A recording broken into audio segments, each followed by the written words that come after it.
Bom dia, queridos. Bom dia, amados. Os queridos, sejam bem-vindos a mais um momento de reflexão nessa manhã de domingo, 31 de maio, último dia do mês, dia do Senhor.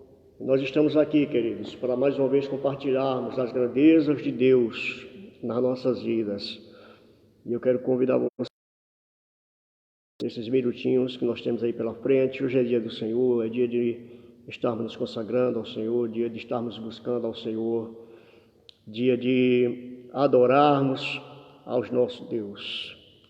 E como é bom, amados, poder compartilhar da palavra de Deus, como é bom poder conversar com você, como é bom poder estarmos ligados através do Espírito de Deus nessa manhã de domingo, o último domingo do mês, começando aí mais um mês, mais uma semana, mais um dia, pela graça do nosso Deus, pela graça do nosso Senhor Jesus. Amém. Os queridos aí, que bom, sejam bem-vindos. E para passarmos alguns instantes aqui em comunhão com Deus e compartilhando da sua palavra. Amém? Glórias a Deus, bendito seja o nome do Senhor. Os amados já começaram a entrar. Meus queridos, esse momento está sendo transmitido no Instagram quanto pelo Facebook da igreja. E assim que eu concluir, estarei também compartilhando no YouTube, tá? Estarei editando e compartilhando no YouTube. Amém. Os queridos já estão chegando aí, para estarmos juntos. E vocês que já chegaram, abram sua Bíblia em Romanos capítulo 8. Romanos 8, nós vamos meditar nesse texto nessa manhã. Abra sua Bíblia nesse texto, querido.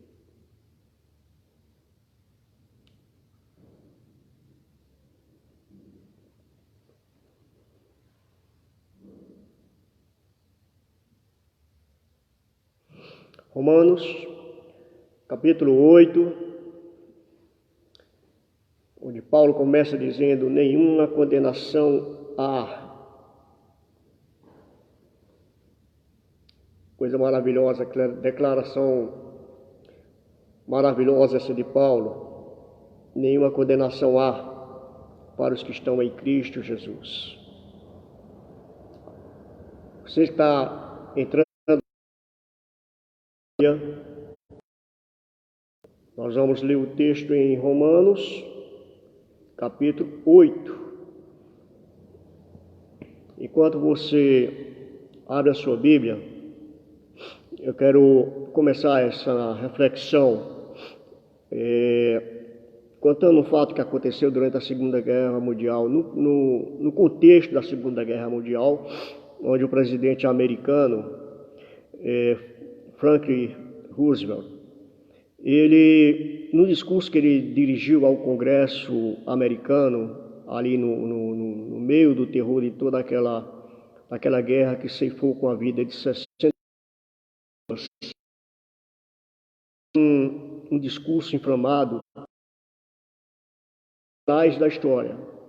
E nesse discurso, queridos, ele disse que olhava para a frente e buscava um mundo onde a liberdade pudesse ser respeitada. E ele falou ali de 4 tipos de liberdade. A liberdade de expressão, que é tão comentada hoje em dia, né, no Brasil, liberdade de adoração, liberdade da vontade e a liberdade do medo, a libertação do medo. Queridos, liberdade, o homem sempre almejou por ser livre, desde o tempo em que Adão e Eva nos condenou a sermos escravos do pecado, quando eles pecaram ali no paraíso, que nós desejamos essa tão almejada, tão sonhada liberdade. E Paulo, escrevendo aqui nesse texto aos Romanos, amados, ele vai falar sobre liberdade também. Mas a liberdade que Paulo fala aqui não é essa mesma liberdade que Roosevelt falou no seu discurso, ali naquele dia 6 de janeiro de 1941. Não é a liberdade tão sonhada por Roosevelt e que ele morreu sem vê-la.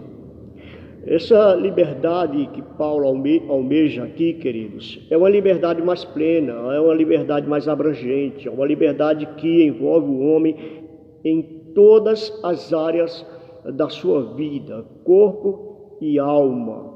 É uma liberdade que independe, amados, se estamos atrás das grades ou não. É uma liberdade que independe em que tipo de regime de governo nós estamos submetidos. É uma liberdade que não pode ser perdida. É uma liberdade, queridos, que nos é dada por homem ou governo ou por instituição alguma, mas uma liberdade que nos é dada pelo Espírito de Deus. É dessa liberdade que Paulo fala aqui em Romanos 8. E Lutero, ele escrevendo sobre essa liberdade, queridos, ele diz que ela é como um estado ou uma condição em que o crente tem diante de Deus em Cristo. Paulo, libertos, que maravilha! Em Cristo nós somos libertos. E fomos libertos de quê, queridos? Nós somos libertos da condenação, da derrota, do desencorajamento, do medo, da perdição, do pecado, da maldição. Nós somos libertos de muita coisa naquela cruz. E Paulo ele vai falar sobre isso aqui nesse texto. No versículo de 1 a 4, ele já começa dizendo: nenhuma condenação há para os que estão em Cristo Jesus. Amados, e quando a gente vê Paulo escrevendo isso aqui, nem parece o Paulo que escreveu o capítulo 7, o capítulo anterior. Porque no capítulo anterior, Paulo, o discurso dele destoa completamente do que ele fala no capítulo 8. Ele diz no capítulo 7, versículo 14: eu sou carnal, vendido à escravidão do pecado. No capítulo 7, versículo: eu sei que em mim, isto é, na minha carne, não habita bem nenhum. Ele diz ainda no versículo 22 que no seu interior ele tem até prazer na lei de Deus, mas no versículo 23 ele diz que trava uma guerra em sua mente, que o faz prisioneiro. E no versículo 24, queridos, ele finalmente desabafa: desventurado o homem que sou, quem me livrará do corpo desta morte? Então esse Paulo, que parece que está em desespero no capítulo 7, pela sua condição de pecador, de fraqueza, de escravidão, queridos, ele vira a página no capítulo 8, quando no capítulo 7, ele deixa a condição de pecador, miserável, fraco, e que vive numa constante luta mental entre fazer o bem que ele deseja, mas está numa luta contra aquele mal que o cerca, entre escolher o bem e o caminho mau, entre escolher o pecado e aquilo que é santo. Mas ele começa, amados, o capítulo 8, afirmando que apesar de tudo isso, apesar da sua carne, da sua fraqueza, do pecado, das suas limitações, nenhuma condenação pesa mais sobre ele. Amém? Entanto, Paulo aqui ele faz uma ressalva, queridos. Ele diz que nenhuma condenação pesa sobre aqueles que são filhos de Deus, aqueles que estão em Cristo Jesus. Nenhuma condenação há para os que estão em Cristo Jesus. Só, amados, quem está em Cristo Jesus, que não há nada que perturbe e nem condene esses que se encontram em Cristo Jesus, esses que são realmente filhos de Deus. Em Cristo, amados, nós somos pesados na balança, nós somos justificados e nós somos libertos da escravidão e da condenação do pecado. Não é maravilha?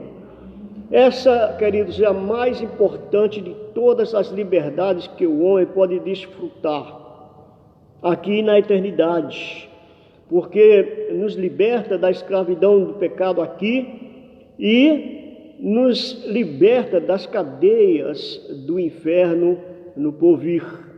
Se o homem conquistar, queridos, tudo que ele deseja no seu coração aqui na terra, se ele tiver toda a verdade pelo qual ele almeja e pelas quais sempre lutou, mas, no entanto, se ele perder a sua alma, ele vai continuar preso, ele vai continuar acorrentado, ele vai continuar cativo pela sua eternidade toda, a não ser que ele se liberte em Cristo Jesus. E Paulo, ele vai dizer, queridos, que existem dois tipos de pessoas. Primeiro, ele fala daquelas pessoas que não têm o Espírito de Deus. E as pessoas que não têm o Espírito de verdade. E ele diz no versículo 5, ainda no capítulo 8, porque os que se inclinam para a carne cogitam das coisas da carne, mas os que se inclinam para o Espírito, das coisas do Espírito. Ou seja, os que se inclinam para a carne, queridos, elas só são chamadas, elas só são atraídas pelas coisas da carne. E ele diz que estes estão mortos espiritualmente no versículo 6, porque o pendor da carne dá para a morte. Ele diz ainda no versículo 7 que eles estão em guerra contra Deus, por isso o pendor da carne é inimizade contra Deus. Todos os seus atos são no sentido de afrontar a Deus. Todos os seus atos são no sentido, queridos, de se rebelar contra Deus, de lutar contra Deus. E o segundo tipo de pessoa que Paulo menciona aqui, queridos, são justamente aqueles que têm o Espírito de Deus. Aí ele vai dizer, queridos, a partir do versículo 9 até o versículo 11, que aqueles que têm o Espírito de Deus são aqueles que têm a evidência da conversão. E o Espírito de Deus é que nos dá essa evidência da conversão. No versículo 9 ele diz: vós, porém, não estáis na carne, mas no Espírito, se de fato o Espírito de Deus habita em vós. Então, a presença do Espírito de Deus em nós é a evidência de que nós estamos em Deus, de que nós somos salvos. E o Espírito Santo é quem garante que você é de Cristo. Paulo diz que só são filhos de Deus aqueles que são guiados por Ele. No versículo 14, ele diz: pois todos os que são guiados pelo Espírito de Deus são filhos de Deus. Então, meus amados, essa conversa de que todo mundo é filho de Deus, isso é balela. Isso é conversa fiada, isso é mentira de Satanás. Não é todo mundo que é filho de Deus, todos somos criaturas de Deus, mas filhos de Deus são todos aqueles que são guiados pelo Espírito de Deus. Há uma diferença muito grande. E aí ele vai no versículo 16, amado, dizer que esse mesmo Espírito também testifica que nós somos filhos de Deus. Versículo 16 diz: o próprio Espírito testifica com o nosso Espírito que somos filhos de Deus. Que maravilha, amados, que bênção.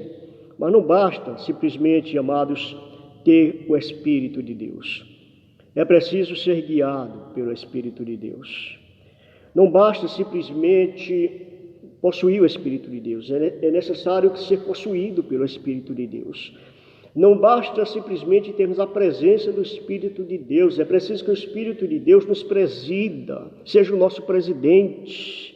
Precisamos ser tomados por esse Espírito Consolador, que nos enche, que nos guia, que nos fortalece, que nos dá, queridos, motivação a cada manhã para levantarmos e enfrentarmos o nosso dia, que nos dá sabedoria para viver, discernimento, paz interior. E então, amado, você é filho de Deus O Espírito Santo de Deus se move em você. Amém? Paulo diz, queridos, que nós somos libertos, quando temos o Espírito de Deus, de todo desencorajamento. Veja o que ele diz no versículo 18. No versículo 18 ele diz: porque para mim tenho por certo que os sofrimentos do tempo presente não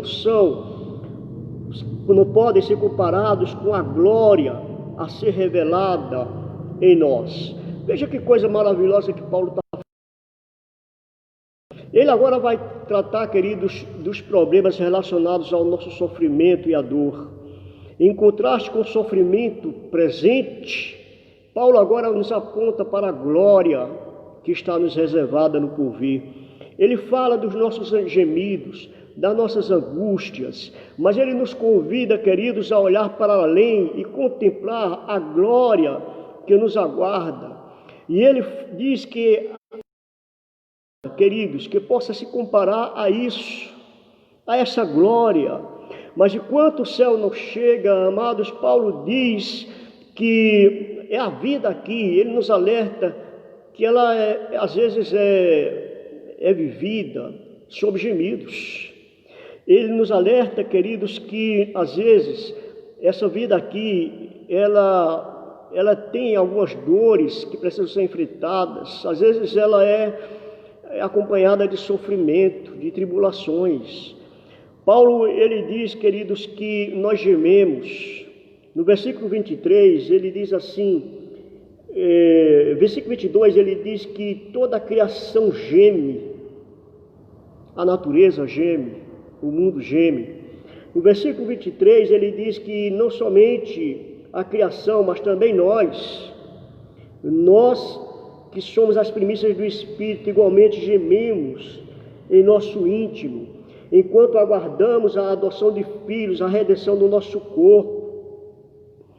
Então, enquanto nós estivermos aqui, Paulo diz, prepare-se que a vida é feita de gemidos. Nós gememos por causa, queridos, da fraqueza do nosso corpo, por causa da presença do pecado.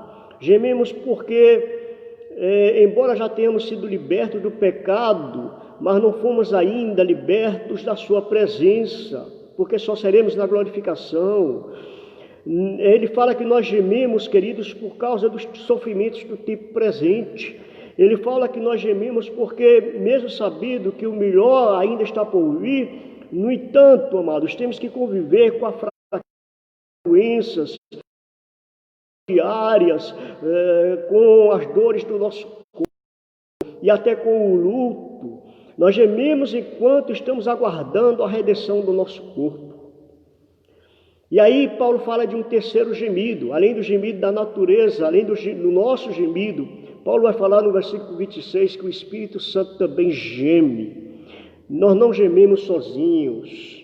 Paulo diz no versículo 26, porque também o Espírito semelhantemente nos assiste em nossa fraqueza, porque não sabemos orar como convém, mas o mesmo Espírito intercede por nós, sobremaneira, com gemidos inexprimíveis.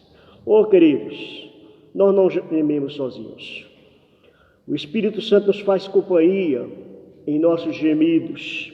Ele não nos despreza, amados, nas nossas fraquezas, pelo contrário, Ele se junta conosco, Ele nos assiste. E esse termo aqui que Paulo diz, nos assistir, é trabalhar junto conosco.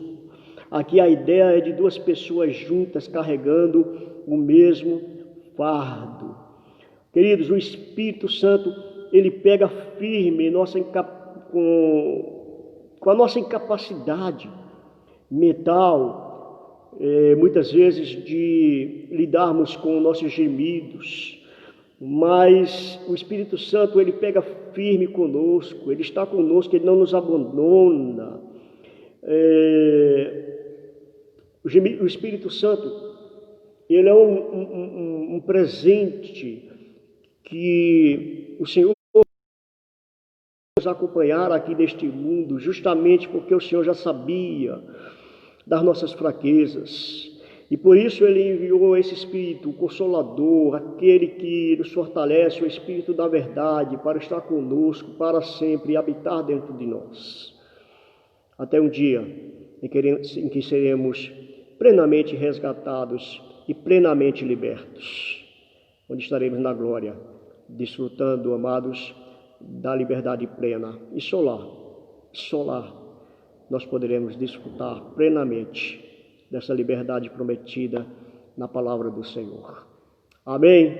E Deus te abençoe, querido, e Deus esteja te dando graça nesse dia, e o Espírito Santo de Deus possa estar se movendo dentro de você, para lhe conduzir em paz e alegria do Espírito nesse dia. Vamos orar? Pai querido, eu louvo a Ti, Deus, por esse dia, dia do Senhor. Eu louvo a Ti, Deus, por o dia que Tu tens preparado para nós. Que dia de paz, de alegria, de bênção, de companhia do Teu Espírito. Seja com esse amado, com essa amada, Senhor, e que Tu esteja, Senhor Deus, fortalecendo e abençoando, guiando seus passos, Senhor Deus, dando livramento, cercando com Teu cuidado. Deus, eu te peço isso em nome de Jesus. Amém. Amém, queridos. Que o Senhor os abençoe. Louvo a Deus por todos os queridos que foram entrando no decorrer da nossa reflexão. Lembrando a você que entrou depois, que daqui a pouquinho eu vou estar postando o vídeo de uma forma completa no YouTube. Eu vou editar e postar no YouTube de uma forma completa. Então, se você deseja assistir a reflexão desde o início, eu acho que vale a pena. Daqui a pouquinho, daqui a uns 20 minutos no máximo, vá lá no YouTube que já vai estar lá para você, disponibilizado para você assistir e compartilhar. E aproveita, se você ainda não fez, e faça a sua inscrição lá no nosso canal, tá bom? Um bom domingo a todos, que Deus os abençoe.